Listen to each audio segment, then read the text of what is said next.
Следующая точка напряжения у нас будет Казахстан. А ты знаешь, самый высокий уровень русофобии как раз в Германии и в Казахстане. Это товарищ из Вагнеров. Оттуда. Из Казахстана. Да. Он русский. Он русский. Снимать его нельзя было ни лицо, ни голос. Говорит, потому что у меня товарищ вернулся. В 16-м, кажется, году добровольцем был в ополчении. Его, говорит, мать даже покормить не успела. Сразу приехали и вкатили пятнашку. И меня, говорит, пятнашка ждет. За то, что воевал на Донбассе. Ситуация на Украине четко отзеркаливается на Казахстан. Там тоже огромные области, заселенные русскоязычными. Там в Казахстане полагают некоторые, что мы в перспективе хотим по украинскому, как они говорят, сценарию отжать у них Северный Казахстан.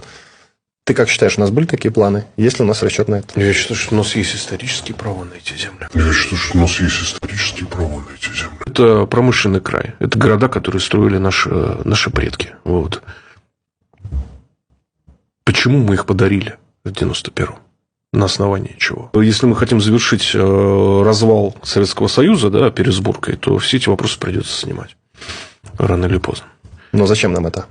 Ты знаешь, там люди русские не очень хорошо себя чувствуют, по большому счету. Вот. У нас страна вымирает. Нам любые вливания наших людей, кто-то из младших нас поддержал вот в этой жуткой войне в междоусобной. Кто-то из младших поддержал нас в ООН, признав, например, тот же Крым и Донбасские республики. Нет? Я тебе объясню. Если поддержат, на них наложат огромные санкции. Они очень сильно потеряют. А мы их деньгами спонсировать не сможем.